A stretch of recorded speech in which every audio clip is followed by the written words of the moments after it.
अकाल मृत्यु वो मरे जो कर्म करे चांडाल का काल, उसका क्या करे जो भक्त हो महाकाल का। दोस्तों, महाकाल के भक्त का कोई कुछ नहीं बिगाड़ ढा सकता है। इसीलिए कमेंट में जरूर लिखें जय महाकाल, जय भोलेनाथ। भक्तों, आप लोग वीडियो को बीच में ही छोड़कर चले जाते हैं, जिसके कारण कुछ समझ नहीं पाते हैं। तो दोस्तों, वीडियो को अंत तक जरूर देखिएगा और चैनल को सब्सक्राइब करना ना भूले। तो चलिए बिना बकवास किए वीडियो की ओर। प्रदोष व्रत या प्रदोषम एक लोकप्रिय हिंदू व्रत है, जी हां दोस्तों, जो भगवान शिव और देवी पार्वती को समर्पित है। प्रदोष व्रत कृष्ण पक्ष और शुक्ल पक्ष दोनों की त्रयोदशी तिथि 13वें दिन को मनाया जाता है। इसलिए यह हिंदू कैलेंडर में हर महीने 2 बार आता है। पहला प्रदोष व्रत 10 अप्रैल गुरुवार को है। इसके बाद 25 अप्रैल शुक्रवार को होगा। ऐसा कहा जाता है कि जो व्यक्ति इस पवित्र व्रत को भक्ति और विश्वास के साथ रखता है, उसे संतोष, धन और अच्छा स्वास्थ्य अवश्य मिलता है। प्रदोष व्रत आध्यात्मिक उत्थान और अपनी इच्छाओं की पूर्ति के लिए भी किया जाता है। दोस्तों, हिंदू शास्त्रों में प्रदोष व्रत की बहुत प्रशंसा की गई है और भगवान शिव के अनुयायियों द्वारा इसे बहुत पवित्र माना जाता है। यह एक ज्ञात तथ्य है कि इस शुभ दिन पर भगवान की एक झलक भी आपके सभी पापों को समाप्त कर देगी और आपको भरपूर आशीर्वाद और सौभाग्य प्रदान करेगी। दोस्तों, कहते हैं कि दिखावे की मोहब्बत से दूर रहता हूं मैं, इसलिए महादेव के नशे में चूर रहता हूं। प्रदोष पूजा समय 10 अप्रैल 6:41 अपराह्न 9 बजे अपराह्न तक। दोस्तों, भारत के कुछ हिस्सों में इस दिन भगवान शिव के नटराज रूप की पूजा करते हैं। स्कंद पुराण के अनुसार प्रदोष व्रत पर उपवास करने की 2 अलग अलग विधियां हैं। पहली विधि में भक्त पूरे दिन और रात यानी 24 घंटे का कठोर उपवास रखते हैं और इसमें रात में जागरण भी शामिल है। दूसरी विधि में सूर्योदय से सूर्यास्त तक उपवास रखा जाता है और शाम को भगवान शिव की पूजा करने के बाद उपवास तोड़ा जाता है। हिंदी में प्रदोष शब्द का अर्थ है शाम से संबंधित या रात का पहला भाग। चूंकि यह पवित्र व्रत संध्या काल यानी शाम के समय मनाया जाता है, इसलिए इसे प्रदोष व्रत कहा जाता है।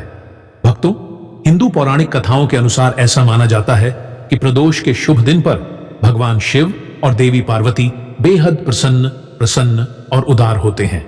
इसीलिए भगवान शिव के भक्त इस दिन व्रत रखते हैं और दिव्य आशीर्वाद पाने के लिए अपने देवता की पूजा करते हैं। दोस्तों, प्रदोष के दिन गोधूलि काल यानी सूर्योदय और सूर्यास्त से ठीक पहले का समय शुभ माना जाता है। सभी पूजा पाठ इसी समय किए जाते हैं। इसके बाद सूर्यास्त से 1 घंटा पहले भक्त स्नान कर पूजा के लिए तैयार हो जाते हैं और प्रारंभिक पूजा की जाती है, जिसमें भगवान शिव के साथ देवी पार्वती, भगवान गणेश, भगवान कार्तिक और नंदी की पूजा की जाती है। इसके बाद एक अनुष्ठान होता है जिसमें भगवान शिव की पूजा की जाती है और उन्हें एक पवित्र बर्तन या कलश में आमंत्रित किया जाता है। इस कलश को कमल के चित्र के साथ दरभा घास पर रखा जाता है और उसमें पानी भरा जाता है। कुछ जगहों पर शिवलिंग की पूजा भी की जाती है। इसके अलावा शिवलिंग को दूध, दही और घी जैसे पवित्र पदार्थों से स्नान कराया जाता है और भक्त शिवलिंग पर बेलपत्र चढ़ाते हैं। कुछ लोग पूजा के लिए भगवान शिव की तस्वीर या पेंटिंग का भी इस्तेमाल करते हैं। ऐसा माना जाता है कि प्रदोष व्रत के दिन बेल पत्र चढ़ाना बेहद शुभ होता है। पूजा समाप्त होने के बाद कलश से जल लिया जाता है और भक्तगण पवित्र भस्म को अपने माथे पर लगाते हैं। पूजा के बाद अधिकांश भक्त भगवान शिव के दर्शन के लिए मंदिर जाते हैं। ऐसा माना जाता है कि प्रदोष के दिन एक भी दीपक जलाना बहुत फलदायी होता है। इन सरल अनुष्ठानों का पूरी ईमानदारी और पवित्रता के साथ पालन करके भक्त आसानी से भगवान शिव और देवी पार्वती को प्रसन्न कर सकते हैं और उनका आशीर्वाद प्राप्त कर सकते हैं। भक्तों, प्रदोष व्रत में भूल से भी न करें। ये काम प्रदोष व्रत करने वाले साधक को इस दिन पर नमक का सेवन नहीं करना चाहिए। इसके स्थान पर केवल फल और जल का सेवन करना चाहिए। पूजा के दौरान अपने मन में किसी तरह का नकारात्मक विचार न लाएं। झगड़ा करने या झूठ बोलने से भी साधक को व्रत का पूर्ण फल प्राप्त नहीं होता। इसी के साथ ब्रह्मचर्य का पालन करना चाहिए। साथ ही प्रदोष व्रत की पूजा में काले वस्त्र भी धारण न करें। व्रत न करने वाले साधक को भी प्रदोष व्रत के दिन तामसिक भोजन से दूरी बनानी चाहिए। शिवलिंग पर अर्पित न करें। ये चीजें प्रदोष व्रत के दिन या किसी अन्य दिन पर भी शिवलिंग पर टूटे चावल, हल्दी, तुलसी, सिंदूर और नारियल आदि चीजें अर्पित नहीं करनी चाहिए, क्योंकि इस चीजों को शिवलिंग पर अर्पित करना शुभ नहीं माना जाता। प्रदोष व्रत कथा।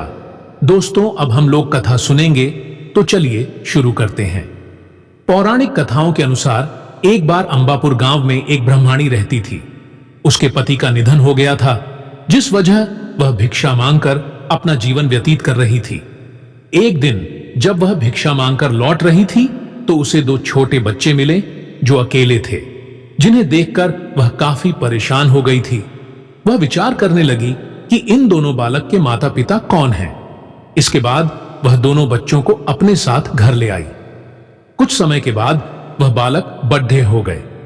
एक दिन ब्रह्माणी दोनों बच्चों को लेकर आर्षि शांडिल्य के पास जा पहुंची। आर्षि शांडिल्य को नमस्कार कर वह दोनों बालकों के माता पिता के बारे में जानने की इच्छा व्यक्त की। तब आर्षि शांडिल्य ने बताया कि हे देवी, ये दोनों बालक विदर्भ नरेश के राजकुमार हैं। गंधर्व नरेश के आक्रमण से इनका राजपाट छीन गया है, अतः ये दोनों राज्य से पदच्युत हो गए हैं। यह सुन ब्राह्मणी ने कहा कि हे ऋष्यवर, ऐसा कोई उपाय बताएं कि इनका राज्यपाट वापस मिल जाए।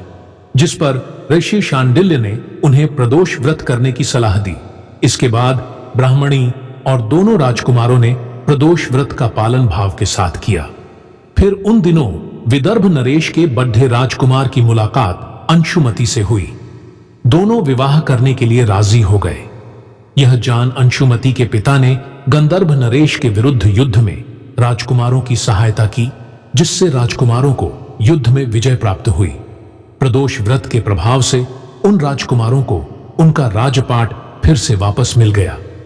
इससे प्रसन्न होकर उन राजकुमारों ने ब्राह्मणी को दरबार में खास स्थान दिया, जिससे ब्राह्मणी भी धनवान हो गई और शिव की बड़ी उपासक बन गई। प्रदोष व्रत के लाभ दिन के अनुसार अलग अलग होते हैं। प्रदोष व्रत के विभिन्न नाम और लाभ नीचे दिए गए हैं। सोम प्रदोष व्रत, यह सोमवार को पड़ता है और इसलिए इसे सोम प्रदोष कहा जाता है। इस दिन व्रत रखने से भक्त सकारात्मक सोच वाले बनेंगे और उनकी सभी इच्छाएं पूरी होंगी। भौम प्रदोष व्रत, जब प्रदोष मंगलवार को पड़ता है तो इसे भौम प्रदोष कहा जाता है। इस व्रत को करने से भक्तों को स्वास्थ्य संबंधी समस्याओं से राहत मिलती है और उनका शारीरिक स्वास्थ्य भी बेहतर होता है। भौम प्रदोष व्रत समृद्धि भी लाता है। सौम्यवार प्रदोष व्रत, सौम्यवार प्रदोष व्रत बुधवार को पड़ता है। इस शुभ दिन पर भक्त अपनी मनोकामना पूरी होने की कामना करते हैं और उन्हें ज्ञान और बुद्धि का आशीर्वाद भी मिलता है।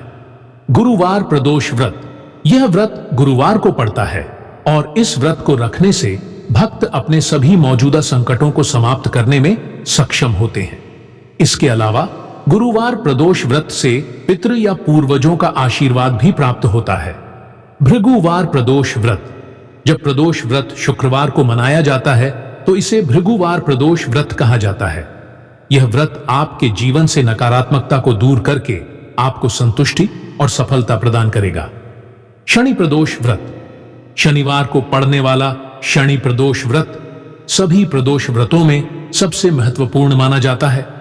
जो व्यक्ति इस दिन व्रत रखता है उसे अपनी खोई हुई संपत्ति वापस मिल जाती है और पदोन्नति भी मिलती है। भानुवार प्रदोष व्रत, यह रविवार को पड़ता है और भानुवार प्रदोष व्रत का लाभ यह है कि इस दिन व्रत रखने से भक्तों को दीर्घायु और शांति प्राप्त होती है।